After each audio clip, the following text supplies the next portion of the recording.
자, 여러분, 요즘에 엔비디아 확실히 힘 빠지는 거 좀 느껴지시나요? 이게 물론 뭐 단기적으로 조금 조정받는 거 가지고 너무 크게 부풀려서 생각하는 거 아니냐 하실 수 있는데, 일단 조금 요즘은 AI 호재가 나오고 있는데도 혼자 좀 역주행하는 부분이 있긴 있습니다. 이게 이제 요 왼쪽 도표 보시면요, 트럼프 당선 이후에 제가 빅7 계속 수익률 계속 모니터링 하고 있는데, 요즘 빅테크들도 각자 이슈를 보여주면서 잘 나가고 있는데, 엔비디아는 심지어 AI 끝판왕이라 불렸던 주식인데 힘을 못 봤습니다. 제가 뒤에서도 말씀드릴 거지만은 애플도 챗 GPT 아이폰에 탑재한다 그러고, 알파벳도 양자 컴퓨팅부터 뭐 AI 신규 서비스 최신판 내놓고, 오픈 AI도 엄청난 혁신 기술들 막 제가 다 다루지도 못할 정도로 쏟아내는 상황인데, 그 뒤에서 끝판왕이라고 불렸던 엔비디아가 전혀 요즘 힘을 못 받아가지고, 약간 원래 이런 말이 있거든요. 증시 격언 중에 호재에도 못 오르면 약간 고점이다. 그러니까 악재에도 더 안 떨어지면 바닥이고 호재에도 못 오르면 고점이라는 그 증시 격언이 있어요. 실제로 좀 그런 부분이 있거든요. 증시가 막 빠지는데 악재가 더 나오는데도 증시가 더 이상 안 빠지기 시작하면은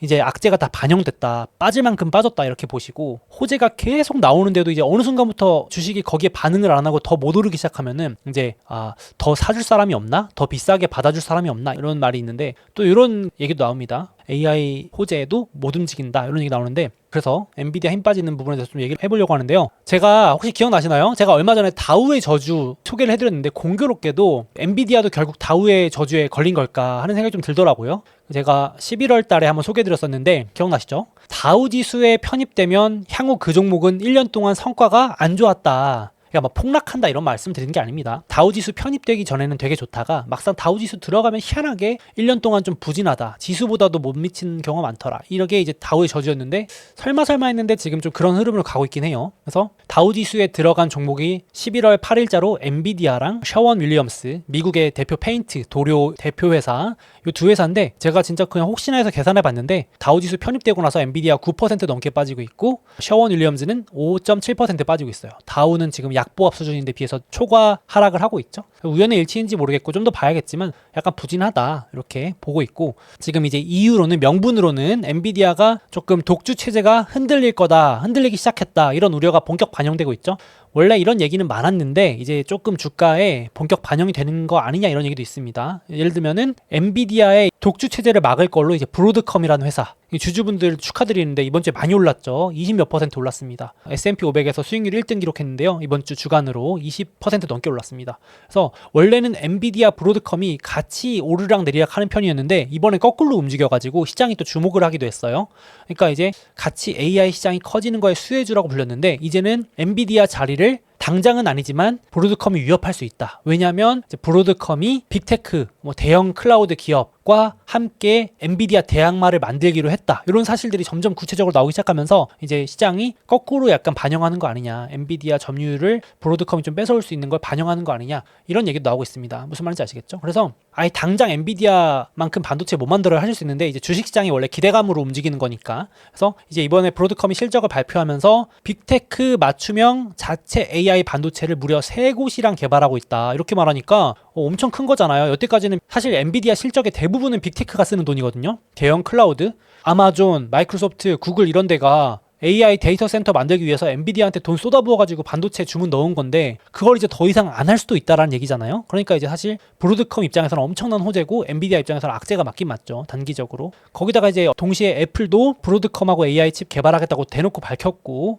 이제 목적은 엔비디아 의존도 낮추기죠. 엔비디아 반도체 최대한 안 쓰려고 하는 거죠. 그리고 오픈 AI는 얼마 전에 똑같은 기사 나왔었죠. 브로드컴하고 AI 칩 만들 거다. 오픈 AI도 엔비디아 거 최대한 의존도를 낮춰야 되니까, 너무 비싸게 독점 몰아줄 수 없으니까. 그래서 지금 주요 테크 기업들이 탈 엔비디아 한다는 게 조금씩 반영이 되면서, 아직 많이 빠졌다고 보기도 어려운데 조금 이제 이런 균열의 신호들이 많이 주목을 좀 받기 시작하고 있습니다. 그래서 이 부분도 한번 또 참고해 보시면 좋을 것 같고요. 저 같은 경우도 엔비디아를 들고 있긴 한데 최근에는 추가 매수는 좀 안 하고 있긴 해요. 이 엔비디아 같은 경우는 매도하기도 좀 아깝긴 한데, 약간 이제 흐름이 쉬어가는 타이밍이라고 봐가지고 저는 이제 좀 조심스럽게 보고 있긴 합니다. 약간 폭락한다 이런 얘기보다. 그래서 이제 브로드컴이 뜨니까 또 이제는 이게 재밌게 돌던 얘기가, 새로 나온 용어가 배트맨의 시대다. 참 이런 거 누가 만들어냈는지 이거 외우기도 힘듭니다. 이거 스펠링이 도대체 몇 개입니까? 이제 빅7의 시대가 아니고 매그니피센트 시대가 아니고 배트맨의 시대다 해서 뭔가 봤더니 이제 브로드컴을 맨 앞으로 당겨가지고 BATMMAAN, 누가 만드신 거죠 이거? 브로드컴, 애플, 테슬라, 마이크로소프트, 메타, 아마존, 알파벳, 엔비디아. 숨찹니다. 8개 배트맨의 시대에 이렇게 있는데 브로드컴이 그만큼 중요한 위치에 올랐다는 거죠. 빅테크, 빅세븐에 아무나 못 들어오는데 브로드컴이 그 정도로 지금 강력한 AI 수혜주가 됐다 이렇게 보시면 될 것 같아요. 참고로 이런 것도 있다. 배트맨의 시대. 그래서 브로드컴이 이번에 주목을 많이 받았고 엔비디아는 조금 이제 힘이 빠지고 있다 이렇게 보시면 될 것 같고 워낙 많이 올라서 쉬고 있는 것도 있죠 사실은.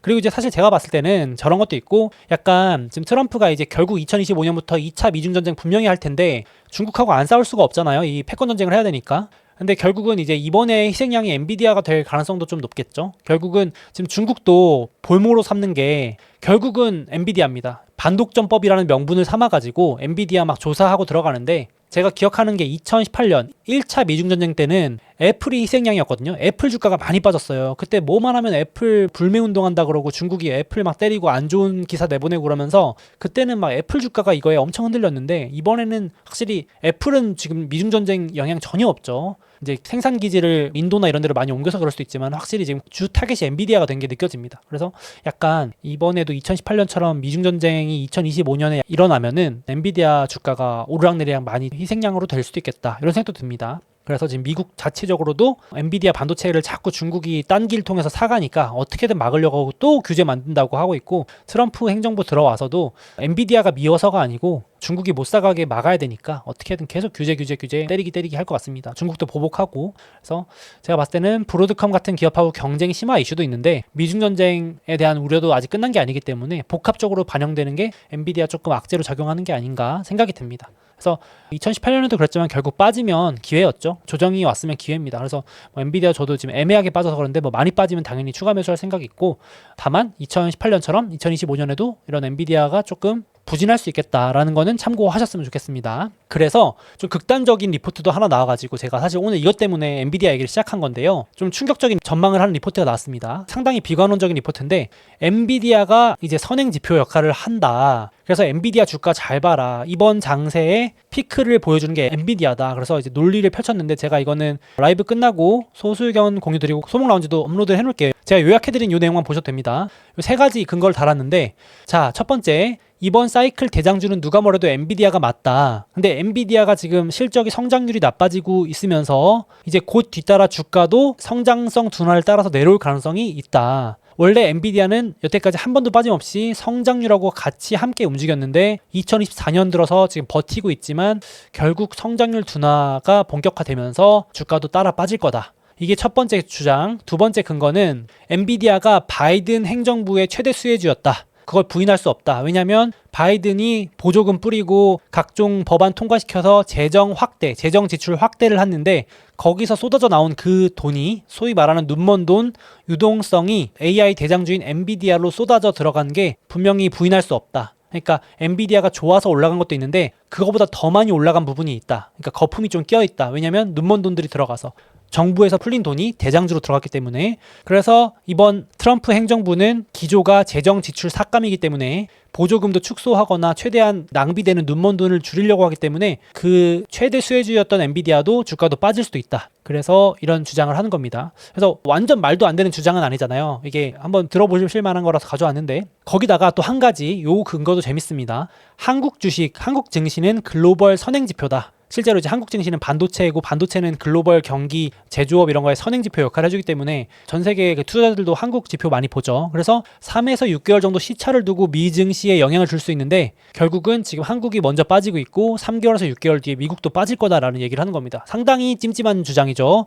비관론이라고 말씀드렸습니다. 그래서 이게 이제 엔비디아 주가를 그래서 앞으로 잘 봐야 된다라는 겁니다. 어려운 말로 탄광의 카나리아, 이제 탄광 속에서 위험을 알려주는 이 새 역할을 하는 게 지금 엔비디아다라고 얘기를 하는 거고요. 그래서 실제로도 과거에 한국 주식시장이 미국 주식을 선행했던 사례가 많습니다. 대표적으로 여기도 가져온 게 닷컴 버블도 한국이 먼저 빠지기 시작하고 미국이 3개월 있다 터졌고 2021년 이때도 제가 이제 대표적인 사례로 말씀드리는 건데 한국이 먼저 빠졌고 미국이 한 6개월 정도 있다가 빠졌어요. 그래서 이제 이분도 그러는 거죠. 한국이 먼저 빠지면 사람들이 한국 주식 팔고 미국으로 다 올라타는데 미국도 또 6개월 있다가 고점 찍고 내려와가지고 두 번 얻어맞으시는 분들이 있다. 제가 한번 말씀드린 적이 있었죠. 미국 주식이 답이다 그러고 한국 주식 전량 손절치고 미국으로 왔는데 미국에서도 또 한 번 얻어맞아가지고 손절을 두 번 하시는 분도 정말 많이 봤습니다. 그래서 제가 미국 주식 고점론자가 아니고 이럴 수 있다. 이런 의견도 있다라고 말씀드리는 겁니다. 그래서 이 리포트도 한번 보시면 좋겠고 그래서 이제 엔비디아 성장 둔화와 함께 먼저 빠지고 있는 거 아니냐 이런 주장도 있습니다. 그래서 시차를 두고 미국도 빠질 수 있다는데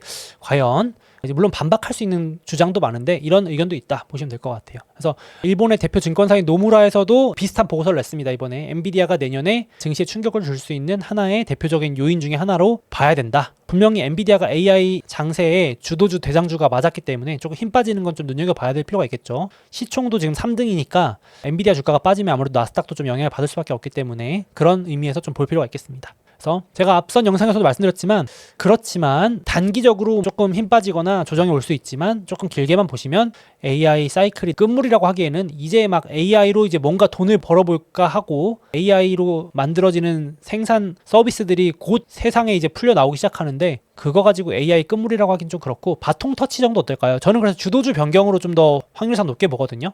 그러니까 엔비디아가 먼저 인프라 주도주 장세를 달렸고 이제 그 다음에 바통 터치를 받아서 다음 주도주들이 이제 엔비디아야 고생했어, 너는 좀 쉬고 있고 내가 다음으로 또 올라갈게 이런 거 아닐까 하고 저는 조심스럽게 생각을 합니다. 그래서 엔비디아가 끝났으니까 이번 사이클 끝났다라고 하기는 조금 저는 좀 낙관적으로 한번 봐보고 싶은데 AI 4단계 중에 1, 2단계가 이제 끝났고 AI 인프라 단계에서는 엔비디아가 독점적으로 반도체 이런 것들을 설치하는 데 필요했고 이제 거기서 나오는 수많은 서비스 제품들이 본격적으로 우리 시장을 주도할 텐데 바통 터치가 아닌가 생각을 합니다. 그래서 이런 관점도 있다 보시면 될 것 같아요.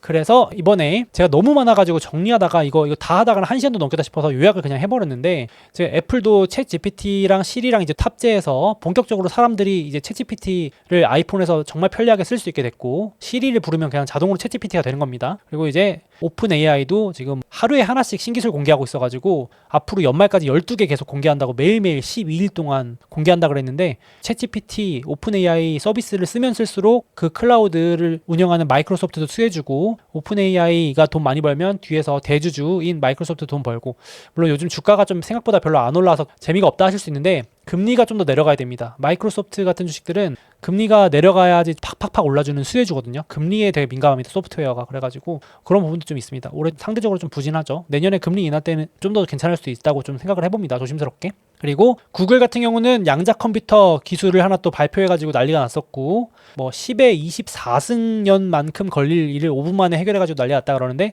아직 상용화까지는 최소 몇십 년 걸린다고 하죠. 빨라야 10년 넘게 걸린다고 하는데 그래도 이제 구글이 이렇게 막대한 기술력이 있다는 걸 보여준 사례였고 AI 신제품 서비스 발표했고 자율주행 웨이모 2025년 시대에 또 준비를 잘하고 있다는 소식들이 다시 부각되면서 한 방에 신고가 또 뚫었습니다. 알파벳 역시 빅테크들은 돌아가면서 한 번씩 이렇게 저력을 보여주는 것 같아요. 또 쌀 때 모아두시면 알파벳도 조용할 때 쌀 때 모아두신 분들은 지금 또 신고가 즐기시는 거고 반대로 지금 또 부진한 예를 들어서 지금 마이크로소프트가 너무 재미가 없으니까 저는 팔고 다른 거 갈래요 하시는 분들은 이제 또 나중에 마이크로소프트가 내년에 또 뭐 호재 나오면서 오르면 또 그때 그때 팔지 말걸 이 생각하실 수도 있는 거죠. 돌아가면서 오릅니다.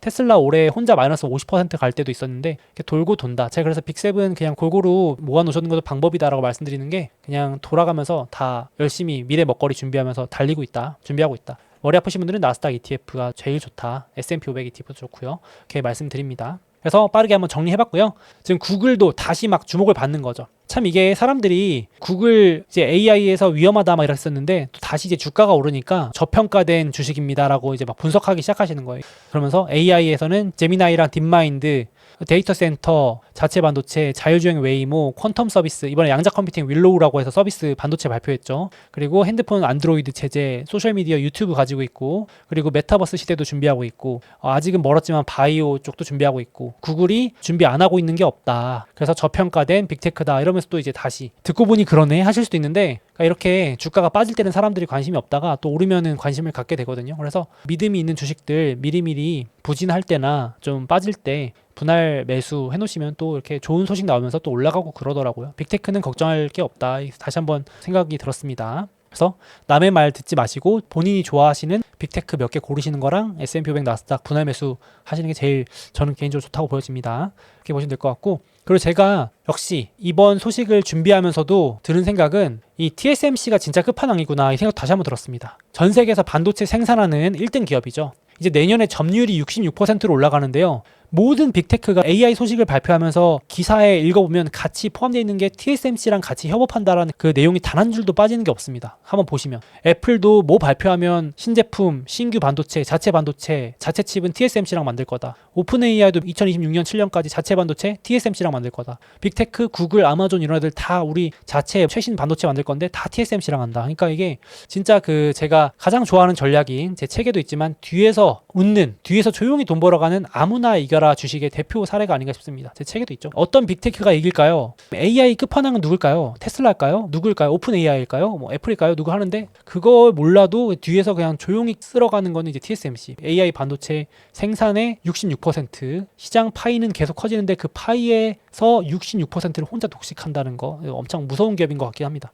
대만 기업이지만 미국에 상장돼 있어서 전혀 어렵지 않게 투자하실 수 있죠. 추천은 아닌데 다시 한번 봐도 이런 뒤에서 또 조용히 돈 싹싹 끌고 가는 기업이 있다. 브로드컴이 이길지 엔비디아가 이길지 모르겠는데 TSMC는 뒤에서 그냥 엔비디아 반도체도 만들어주고 브로드컴 반도체도 만들어주고 AMD 누구든 반도체를 만들어준다.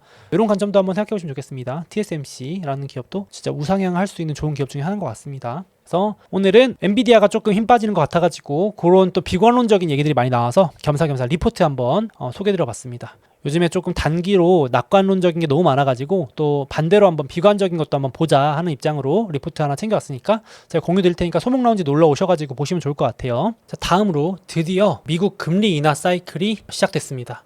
제가 계산해보니까 무려 2년 6개월 만인데요. 2022년 3월부터 2024년 9월까지 이 금리 인상 사이클이었고 이제 금리가 내려오기 시작하는 여기 제가 이제 보여드린 그림에 따르면 요 구간 금리 인하에 해당하는 구간인데요. 이제 아무래도 가장 우리 투자자 관점에서 궁금한 거는 금리 인하 이런 사이클에는 어떤 주식을 얼마만큼 사는 게 좋을까 이런 것들이 궁금하실 것 같습니다. 그래서 그런 구독자분들이 가장 궁금해하실 만한 것들을 담아놓은 게 제가 올해 출시한 소몽의 미국 주식 마스터 클래스고요.